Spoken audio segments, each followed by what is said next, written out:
we are back with some more blockchain gaming news. I am Jenny Jordan. With me is John Jordan. Today is Friday, the 26th of September, and we can certainly feel it in the air. Autumn is here, in the UK at least.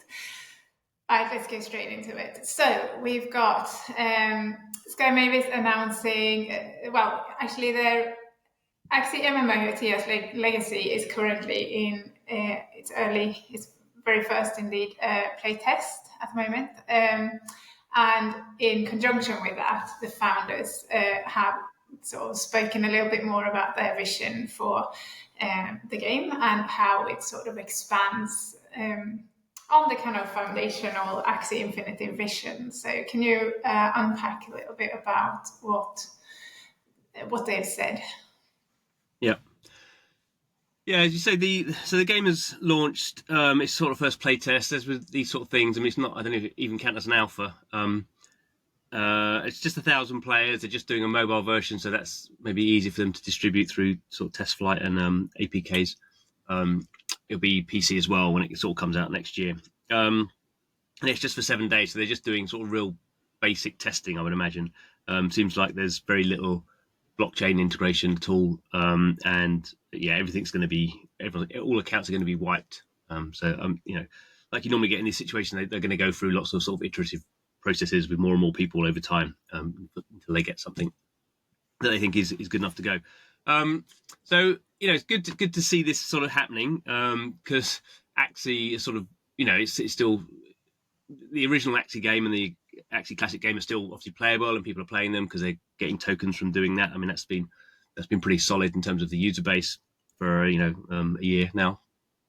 But obviously, that's not really how you sort of get more sort of excitement in. And so Atia's legacy is sort of the game that, to a degree, they've had a go at that with the Axie Homeland game. That was the first game that was using land. So you sort of forget it now. That they did this. Obviously, Axie did the big sort of Axie NFT sale for the characters, but then quite soon after, they did this big land sale. When everyone was doing land sales back in the day of sort of the sandbox and stuff, such. And the land sort of just sat there, and Homeland was this sort of like quite a nice sort of crafting trading game, but it wasn't sort of deep enough. So to a degree, Atia's legacy is, I think, taking some of the foundations from that Homeland game.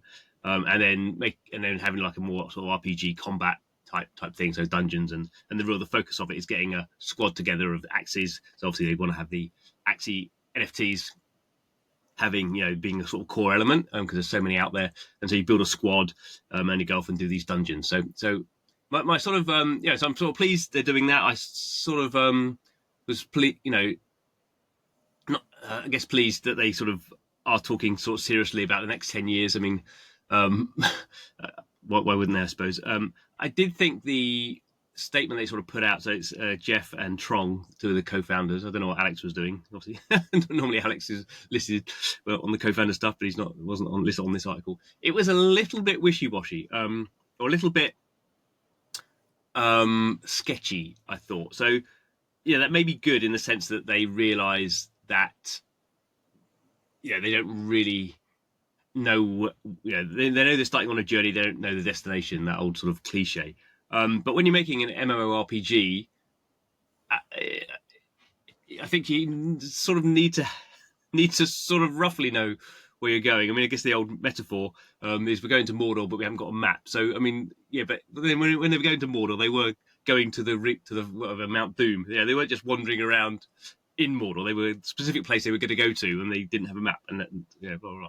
So I was a little bit unsure. That they said sort of, this is what we're thinking, but everything's up for discussion, and I guess they're doing that because this is the very early stages, and the things they said there were sort of things that I would have expected them to say. So we're going to use the old NFT, we're going to use the Axie NFTs, and if you've upgraded your Axies, then that the sort of the current meta for these Axies, not the meta, but the things you're doing at the moment with your Axie characters is going to be meaningful in this new game.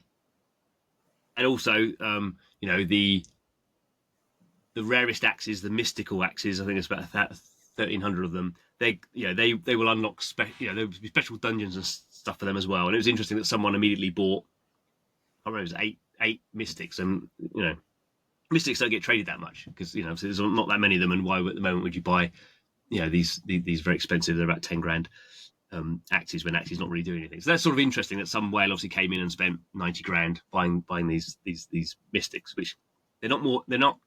The problem with the mystics is they've never been more powerful in the game because that'd be play to win, but obviously you need to give them something. So that sort of made sense. And obviously they said about the land is a really key thing, although they spoke a lot about that in terms of guilds. So it seemed like reading between the lines a little bit, they want to make something that's reasonable, I think, for just common or garden players to play and have a nice experience. But it seems like a lot of the talk was about allowing guild wars and having land being part of guilds and launching new NFTs. They didn't really say what they were, but they sort of seemed like very high-end, expensive NFTs. So maybe that would be, and I'm totally guessing now, sort of buildings you would put on land, or just sort of thinking how that might work. So it looks like at the top end they're going to try re-engage with the whales, because that's sort of a bit like blockchain is, while giving people something interesting to do. So quite how that plays out, I'm not entirely sure. Good to see they were talking about app tokens. So we're obviously big fans of app tokens. Where's my app token hat? There we go. App tokens are inevitable. So they're talking about app tokens. There will be new tokens, ERC20 tokens coming out as part of this game as well. So it's a bit of a mixture to, obviously, the AXS token is sort of the core token for the whole Axie ecosystem. They want to drive value into that, but they also want the flexibility of new tokens as well. So, we'll see, how all that stuff plays out. I guess I would have personally preferred a bit more sort of solid roadmap on this is where we think we're going. If you disagree with it, we can have that discussion. This seemed a little bit, maybe they were sort of being cautious, and they do have strong ideas, but don't. Because if you look at sort of a team like Pixels, who've always been very sort of transparent and very open to feedback, both in good and bad. Obviously, they get a lot of nasty, horrible feedback as well, and death threats and things. But sort of they've always kind of been very open about the fact that we're experimenting and we want your feedback. We listen to the community, sort of thing. That they're really trying to be the kind of the example of building in a decentralized sort of and community sort of pleasing way, and that can be good if you get the balance right. But if it comes across as if you're trying a little bit too hard and you actually don't know where you're going, then obviously it's not. But equally with Web3 games, yeah. I think the issue with, say, with Pixels, it's a good analogy to bring up. The thing with Pixels was it was it was sort of just like a social, there was never really a lot of game in there. There was sort of game type elements. There was sort of, but it was never like, a traditional game, like a traditional game would go in and go, oh, I understand what I'm doing in this game. It's sort of one of the sort of problems with Pixels was sort of what did you do? And it was just, to a degree, a lot of it was just social and you made your own fun sort of stuff. If you're doing you're doing what is an MMORPG, massively multiplayer, online role-playing game, there's 30, 40 years of how you make those. They are the most complicated games to make. And you're doing that with sort of, blockchain economy in there as well. And as I say, I think I hope they got a lot of, some experience from this Homeland game that had actually quite a deep farming and crafting aspect of it, and the really good thing about it was a big trading thing as well. So that actually was quite a robust game. I played it. It was live for about a year and a half. I played it quite a bit. The problem was there wasn't very strong sort of end goal to it, and having combat elements, obviously it also gives you the more sort of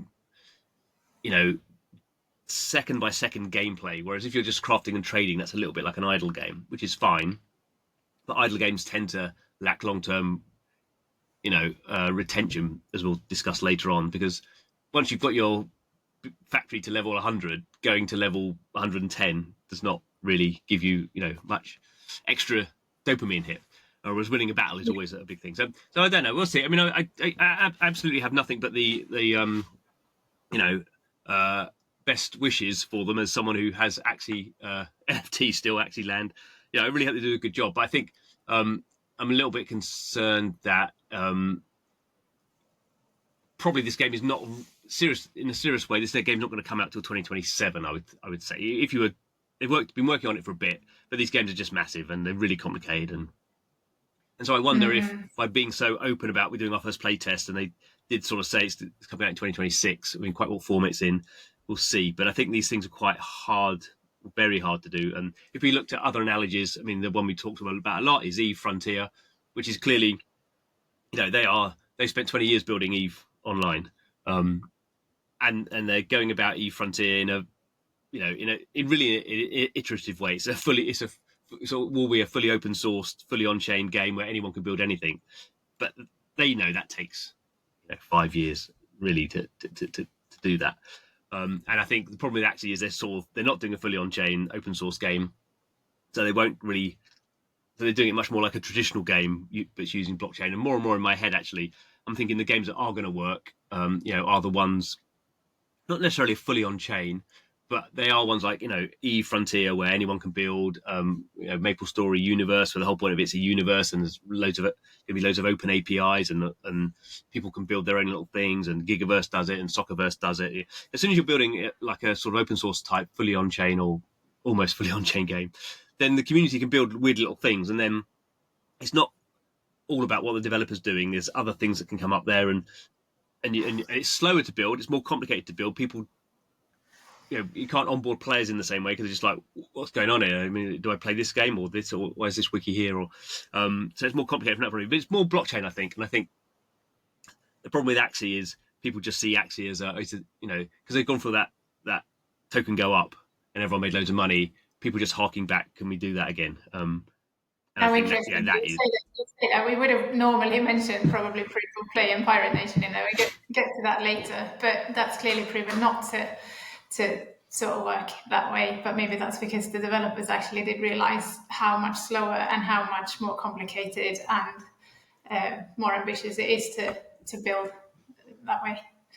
Well, as I say, as my favourite metaphor at the moment is, what's the hill you're going to die on? So it's a little bit now at the moment, I think, for Sky Mavis. Obviously, they've got their own blockchain and stuff like that. So Atia's legacy is not the hill they're going to die on, but Axie Infinity is this is the hill Axie Infinity is going to die on. And I think if you're building a MMORPG, that's a big ask. I mean, they've got enough money to fund that indefinitely. But clearly with like Eve, the hill they're going to die on is not the game that's made. It's the process of getting people to help them make that game in an open source way. And I think a little bit, we'll talk about it later, I guess, with Pirate Nation was they were just too centralized they were almost like too good as a core developer making that game and updating it every week, and they built out a lot of stuff that people didn't really see, and there wasn't a lot of gaps for other people to build around that. And I think developers have to have a bit more sort of support and scaffolding around helping third-party devs to build in their ecosystem. I don't think that's hard to do, because you need to leave enough freedom for people to mess around and do crazy stuff, but equally you need to have enough sort of frameworking or structure to sort of get them going roughly in the right direction. And we've seen things like the Loop project was a really sort of famous one where the guy just created these NFTs, and stuff was created, but it was just too loose. It was just there was no coordinating mechanic that sort of managed to work there. So none of this stuff is easy. But we'll see. You mentioned tokens there as well. This week they also announced the Ronin buyback, didn't they? So it could be sort of part of trying to sort of build a wider momentum around the whole ecosystem, the whole sort of Ronin network. Sort of weave into that. Do you think that's part of it? I'm not a massive fan of token buybacks, to be honest.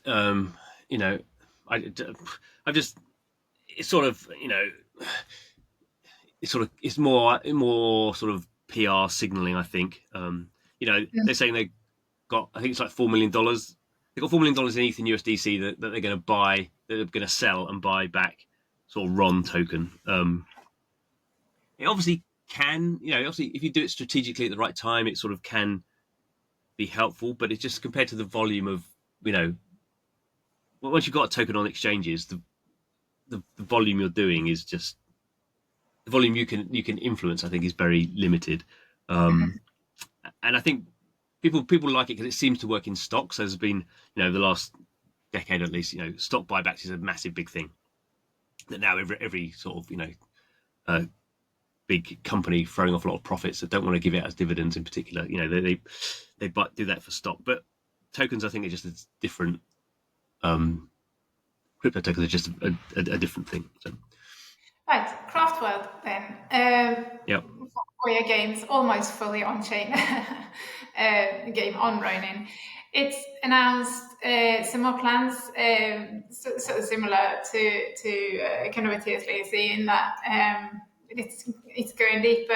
It's becoming a bit more of a strategy, a bit more intentional strategy in there, and customization.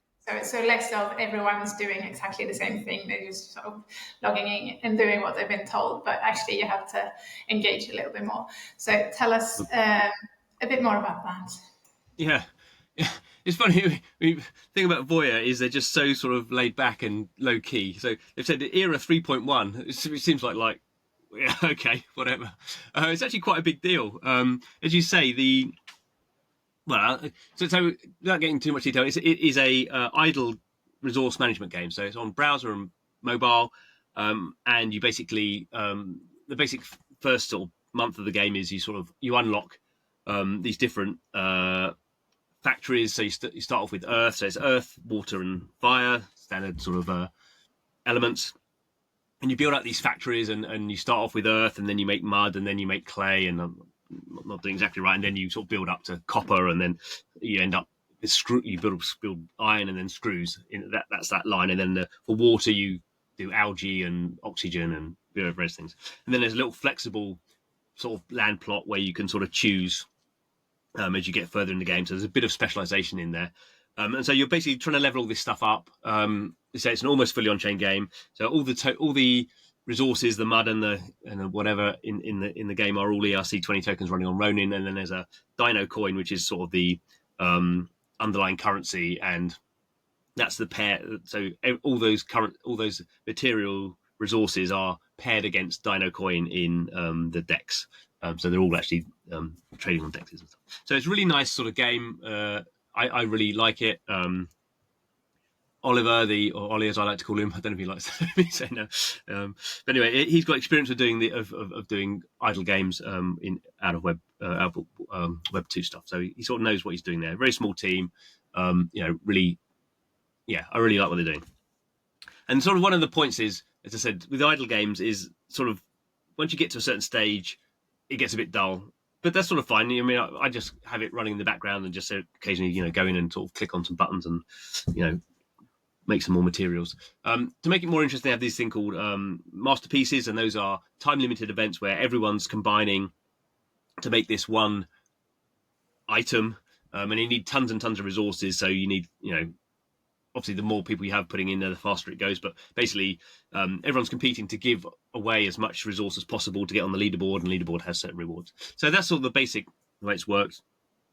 And as you say, that the problem becomes everyone's sort of playing the same game. Obviously, people at different stages, but everyone's sort of doing the same thing. There's a little bit of flexibility, and they want to really make it much more customizable. So basically, people are really focusing on, or the high-level players are really focusing on the most rare and the most valuable resources in the game.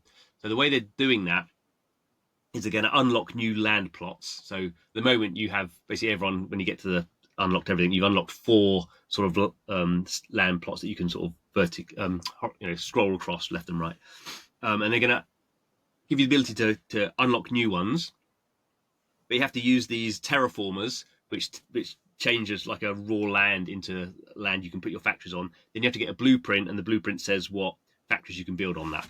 And those are not going to be NFTs to begin with, but they will be NFTs in future. So there'll be these new NFTs, these terraformer sort of drilling platforms, and then these blueprints. They will come out of gacha chests, but all that stuff will be will be dropped as rewards from building these masterpieces. So the whole thing has little bit of flywheel there. So the masterpieces now, the rewards are more valuable because they allow you to do this more specialization. And there's going to be a whole bunch of other. You have a new base area, and you can level up your buildings there, and they have new buildings, some of which are cosmetic, some of which are functional, and you can expand your base area, but you have to use resources for that. So the whole thing is, making it sort of deeper, making all the resources or the high end resources more valuable, and making people sort of focus on that. So I'm clearly all for that because I've been playing the game for a long time, and I think it's nice.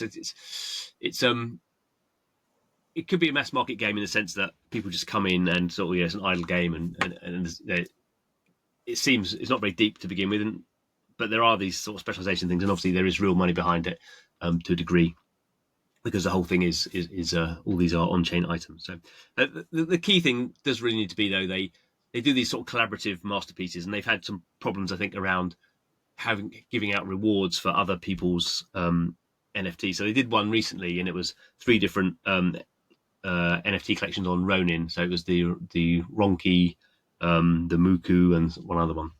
And the problem was, for infrastructure reasons, they couldn't really give out real prizes apart from to the top 10 people, and those are really, if you're a top 10 in Craftworld, you probably spent a lot of money and you're spending a lot of time on it. So the rewards have been sort of weak on that side. So I think that's the other thing that they've done. They're going to make some infrastructure changes so they can give off better rewards and sort of Ronin tokens and stuff like that. So a bit more, not quite play to earn, but a bit more of that play to earn type stuff. So I'm looking forward to that. That's helpful, thank you. Now, Immutable-based PC game RavenQuest is expanding with RavenIdle on Telegram, and it's launching on the 11th of October. So tell us more. Yeah, so it's actually a little bit like what we talked about with Craftworld. So RavenIdle, as the name suggests, is going to be an idle game. It actually looks sort of quite interesting. So it's more sort of combat. Let's get it right. So I think it's combat, farming, crafting.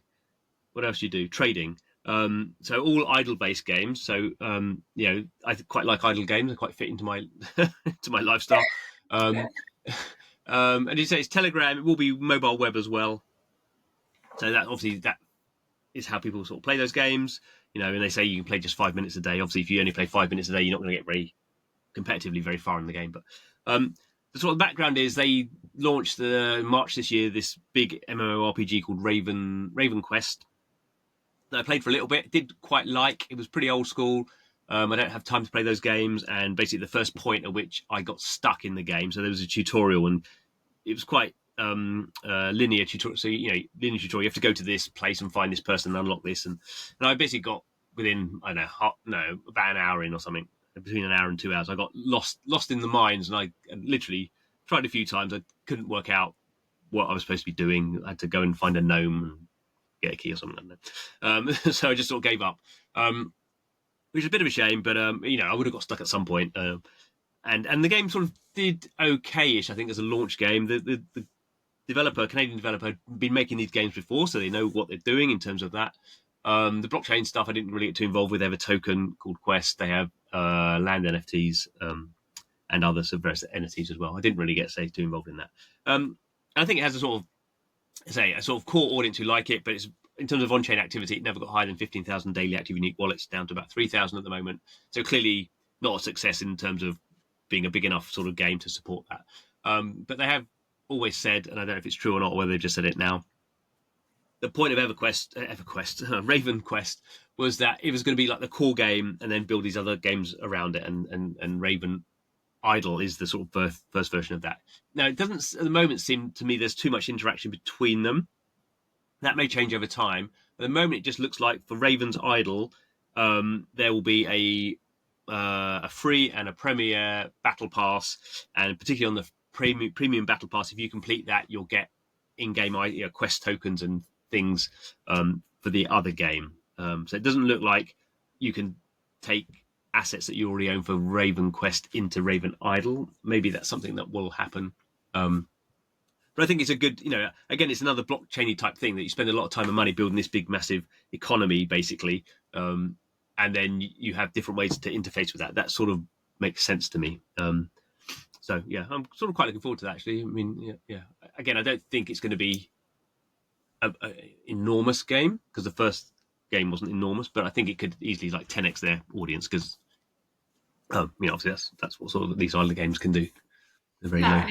Say it's expanding what platform. So if you're a PC game and suddenly you become available on Telegram, then that's a massive deal. You're reaching a completely different audience there. Right, good. Let's talk about Gunzilla games and the Guns blockchain, which we have followed for quite some time. This migration of over from testnet to mainnet. Now, we announced a couple of weeks. Well, we didn't announce. We talked about the news around the announcement that this mainnet migration could now go ahead fully, and that it was underway. So talk us through some numbers, your numbers, Gunzilla's numbers, and what's the actual. Yeah, shoot. Yeah, so it's sort of the analogy is we've never really known how many people are playing off the grid PC console game. It's been running on a test net. There's been some very high numbers that you tend to get from test nets. There's been people like DapRadar have been giving out numbers of 250,000 daily active unique wallets. Quite what they're looking at there. Maybe the test net.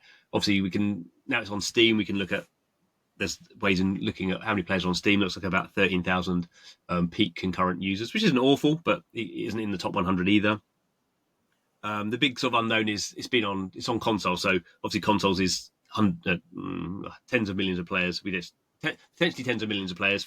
We just don't know how many playing and what sort of retention is. So and the big issue is most have been on testnet, and for various reasons they've not been moved to the Gunzilla mainnet, and now that is finally happening. For legal reasons, they've started moving people who are in the EU and are playing on PC. The reason it's just PC is they have to get permission, obviously, from the console people to move from testnet to playnet, from testnet to mainnet.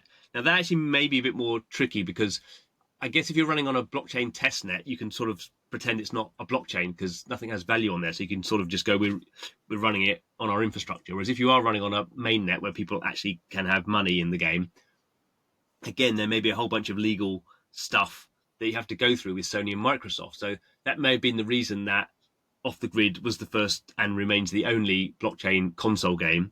And that's because Sony and Microsoft do not treat it as a blockchain game, because all the assets on there are testnet assets. I don't know, I'm sort of surmising there, or conjecturalizing, or whatever the term is. So anyway, as you say, we do have some numbers now. So if I look at the Avalanche, so the Gunzilla blockchain runs is a part of Avalanche. So if you look at the Avalanche block explorers, you can see it's all open for everyone. So I'm looking at the subnet.avex.network stats thing. Where are we? On Tuesday, on the Gunzilla mainnet, there were 2,006 active addresses. On Wednesday, there were 53,498. So obviously a big jump there, jump over 50,000. And yesterday there were 71,702 addresses. So obviously massive jump. What's that? 40 times? Not quite 40, 35 times jump. So that, in a sense, that's what we'd expect to see if they're, people have been playing this game, and I don't know how many. I mean, the company's European. I mean, I assume more people are playing it outside Europe than are playing it inside Europe, but I don't know. So it's sort of what we expect to see, and the numbers seem about right, tens of thousands.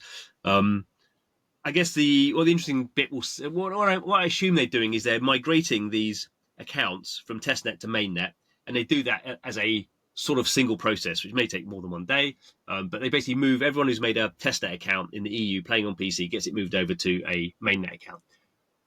That doesn't mean that number of people. It doesn't mean 1,000 people played the game yesterday.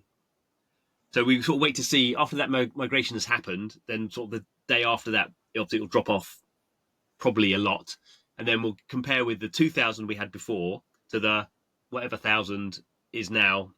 Now all the EU PC players have been added. So will that be 4,000 or will that be 40,000?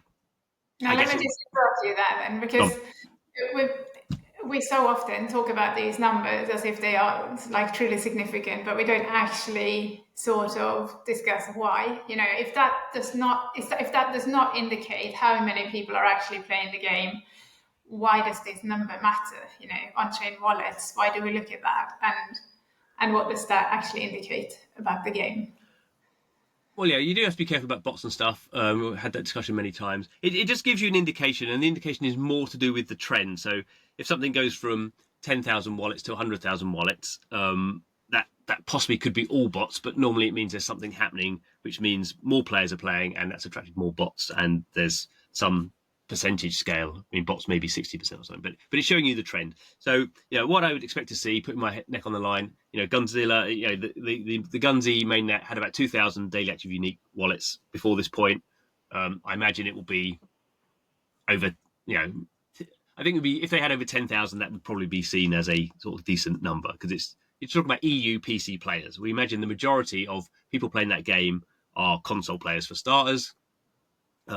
And probably even on the PC side, you would imagine, I mean, the EU may be 50% of the global market. I don't know, but it's not going to be their major. It's not going to be their major audience coming over. So if they 5x, I in my head I always thought the 250,000 a day is probably too high, because the other thing we can look at is the Gunzy token price, and if a lot of people were playing this game and everyone's like, we were just waiting for all these accounts to go on the mainnet, and everyone can see that 250,000 people are playing this game every day. It's a massive hit, and no one knows about it.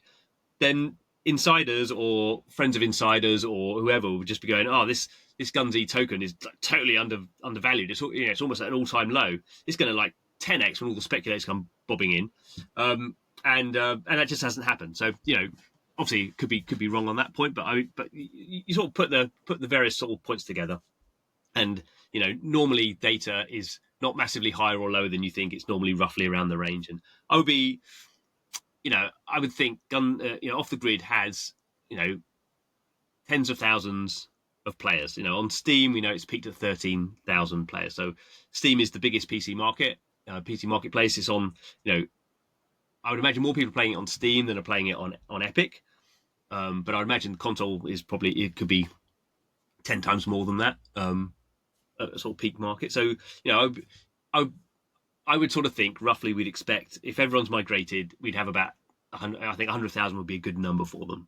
They have these we'll see. battle passes and stuff. Do you know anything about revenue for the game? Have they released any? I mean, they have released some stuff, but that was early on, so no, we don't really know anything around that. And the other thing you can look at sort of, as I say, you can look at Steam is quite good, has quite a good infrastructure for looking at games that are, where they're ranked in terms of their concurrent users and even active users at any one point. You can look at Twitch, so the big streaming platform. Is a game getting lots of Twitch channels or lots of Twitch, sort of hour views, and it's just, it's doing okay. It's not, I wouldn't say it's a total flop, but it's not, it's not Call of Duty, because obviously nothing is. The other interesting thing we'll just point out is the one thing I've always been a little bit annoyed about is Gunzilla, I think, have been slightly, what's the term? I don't know, I can't think of the term, but have put out some numbers, but done it in a slightly loose way. And their numbers have always been on the high end. And I wouldn't say just on the high end, I would say on the very high end. So it could be they're right because they've seen their numbers, and if they're not putting them out truthfully, they're going to get found out at some point. But they tweeted out yesterday that on the Gunzy official Twitter, gun by Gunzy is the account. So they're saying here, I have a little graph, and it says 299,000 accounts, and it shows a little sort of graph, and it suddenly sort of goes from nothing to sort of peaks up. And so obviously they're sort of suggesting that it says the Great Migration begins, with some googly eyes. So they seem to be saying 300,000 accounts are being migrated, which could be true. So, I think on the we're going to see a sort of spike as these accounts are migrated, and 300,000 for EU PC players. That seems a little bit high to me, to be honest. But the thing that matters is obviously when everyone's migrated, how many people are actually playing now. So sort of like, in the mobile, nothing to do with blockchain, but mobile, back in the day, mobile developers used to say we've got 10 million downloads from the App Store, but it's a free-to-play game, and you probably pay for advertising on that. And do you have now 10,000 players a day, or 100,000 players a day, or 1,000,000 players a day? That's the thing that sort of really matters. So I'm always a little bit nervous that people just sort of throw around these sort of headline numbers. Ostentatious. Gullible people can be taken in by it, and there's plenty of gullible people in blockchain. But even the gullible people in blockchain are not buying the Gunzilla token, which to me seems to, be meaningful. We like talking about Immutable and their obsession with numbers. Maybe because you are equally obsessed with numbers, but that's sort of similar. I mean, the fact that they say they've now got 600 and something games on the blockchain. I mean, that's sort of, but it's not really shown much in terms of momentum for them, or it doesn't mean much unless you actually get those games out there and get them populated with. Well, the interesting thing is that they have totally stopped talking about that now, and they're talking about. They don't talk about Immutable as the place for playing blockchain games. Immutable is now the marketing channel for all games. So with the Immutable Play thing, which hasn't worked, they're now basically trying to funnel in loads of like any old game on any old blockchain, and they're basically trying to.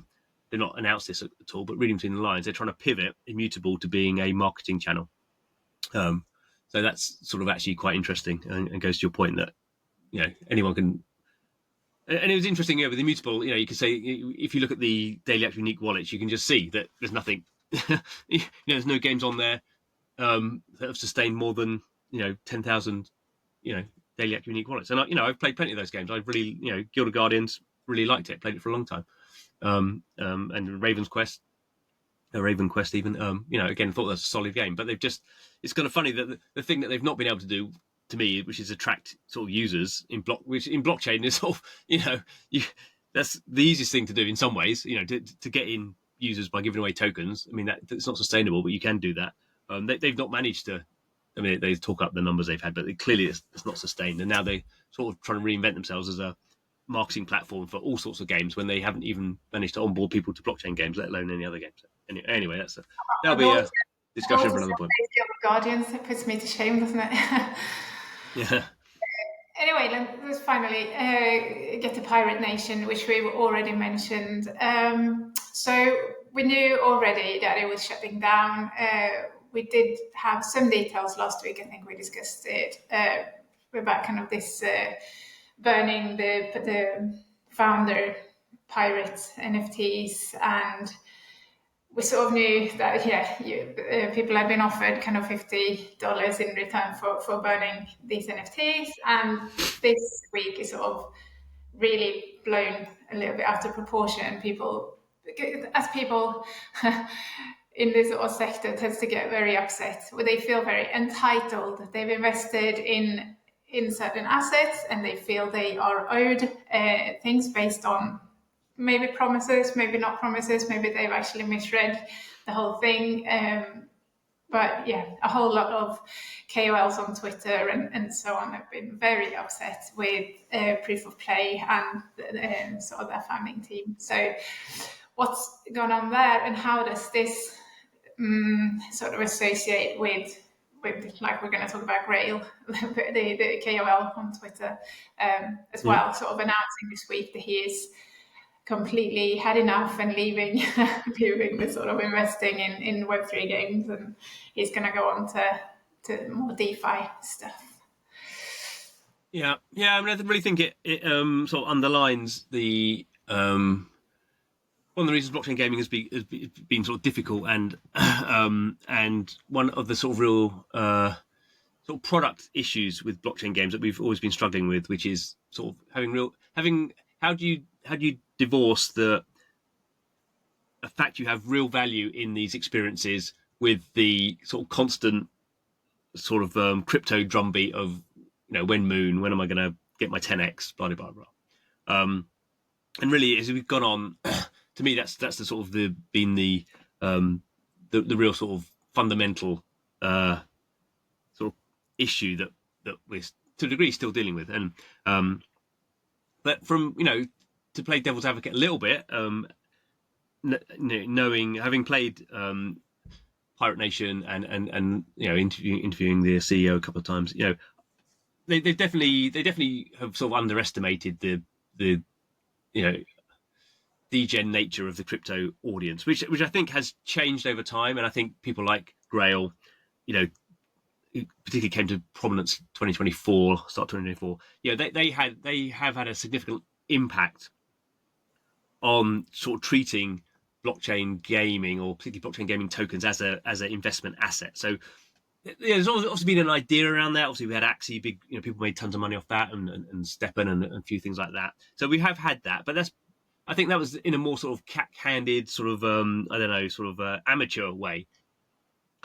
But with people like Grail, people, he would come in and he would talk about his investments, and I've just done $500,000 into this, and and he was interesting because he was obviously intelligent and articulate on Twitter, and obviously sort of wrote his side of the story, and he called out definitely some bad behavior, but equally he called out bad behavior that reflected really well on him. And he'd go, even though I'm going to lose all my investment in this company was blah blah blah blah. So he actually sort of killed some projects that he was investing in, which is sort of weird. But I think the only way I can think about it was he didn't have any experience in game development. He was a sort of big crypto somehow investor, and people wanted him because he had the massive following on Twitter, because everyone was looking to see what he was talking about. And some people did make money, and I'm sure he made tons of money as well, of getting into these token pre-sales, putting in $100,000, being able to unlock a lot of it or all of it, and also being paid to tweet out on Twitter. So maybe not even paying for the tokens, and then just dumping them straight away. And then obviously retail, people being really excited about this game, and now I can buy the tokens, and they're basically buying Grail and the other KOL's tokens, who was just selling them all off straight away. So that was not a good thing, and obviously it didn't work out well. But in terms of Pirate Nation, they're an experienced team. They did Farmville. They raised $30 million, $33 million, A16Z, all the usual stuff. They know what they're doing in terms of games.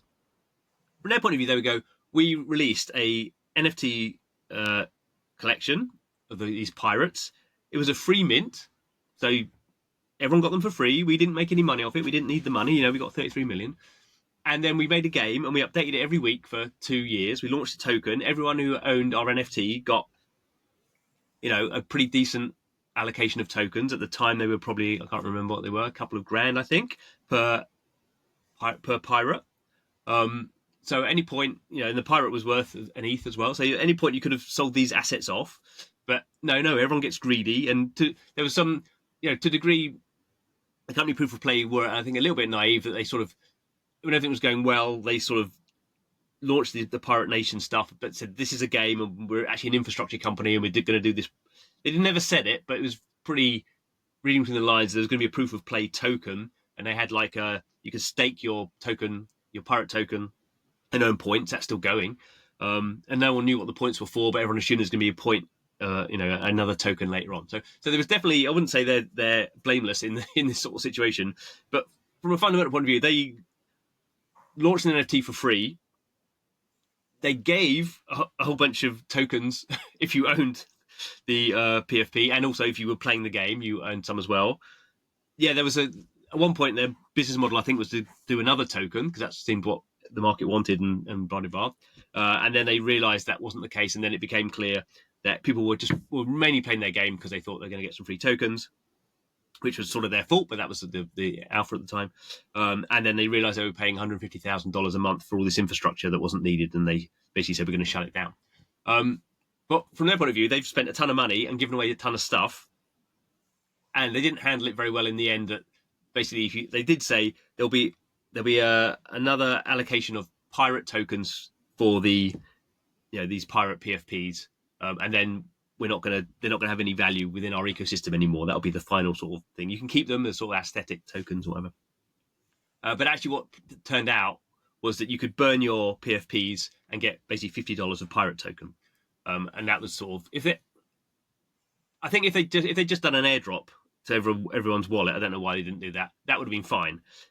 And people kept the pirate. I think people felt the burn mechanic, because they were giving something up and getting very small amount back. In fact, I think if they just said, we're not we're not supporting the pirate the NFTs are just going to be aesthetic now. We're not going to give any more, and you're not going to get any more pirate. That would have been fine. People would have grumbled, but it was just sort of this weird thing was you literally would get people, and this shows the worst of sort of blockchain. One tweet. I spent $200,000 buying these all these pirates, and if I burn them all now, I only get $3,500 back. But you're just like you spent $200,000 buying these NFTs. That can never be the founder's fault. I mean, no. How can you twist it so much so that you can sort of rationalize? I mean, it's just preposterous. And I think between and I think it wasn't just sort of obviously ground on, but he was symptomatic of that sort of these guys who'd made money on whatever they'd made money on in crypto, meme coins, whatever, then coming in and, I don't really mean polluting the water because that everyone wants to make money sort of thing, but they were coming in and, just buying enormous numbers of these NFTs in the sort of magical hope that they would be worth a lot more in the future. But, something I wouldn't say I'm particularly smart and certainly not a smart investor, but, I never buy, I haven't got any money, but, I normally buy one NFT in a game to play the game. And then even then you realise you have to play the game. If you just buy an NFT and hope the stuff's going to go up, then one, you don't understand the ecosystem, and two, you don't understand how changes happen. And the whole point is everyone has to buy, if you're using an NFT, I don't think it's a good model, but if you buy an NFT, then you have to play the game and sort of level up your NFT, and you have to sweat the asset. It's not like DeFi where you just get something, stake it, and get the return on investment because other people do it. With the games, the whole point is it has to be an active sort of experience, and the tokens or NFTs are sort of markers of what you have, but then you have to build the ecosystem around that, and really the ecosystem is a whole bunch of you doing the work and spending more money and time to build the ecosystem. You can't just you get your NFT and put it in an ice cave and come back in 10 years time and it's turned into gold. So that's the sort of mentality, and I think, as I say, I don't think Pirate Nation. I think they were somewhat naive in how they positioned it, and they were probably a bit too traditional. And it's interesting that one of their main guys is now doing Gigaverse, which is much more degen like, and and I think, there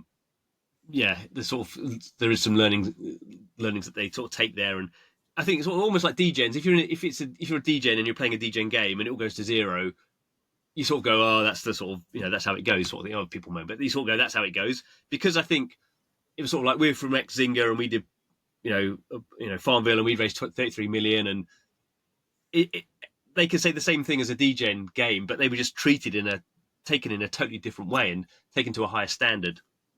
But just to show, I mean, the whole thing is odd. I mean, so the saddest thing about the whole Pirate Nation thing for me is I got confused and I burned my Pirate Nation character. So I thought you were burning. You got a plunder certificate if you burnt your in-game assets, and that's what I thought I was burning.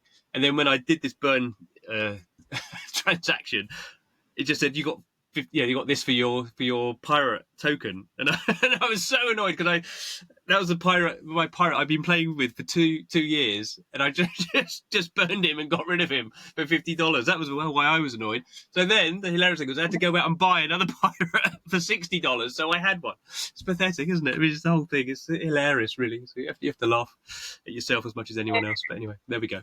I'm glad you can laugh at it.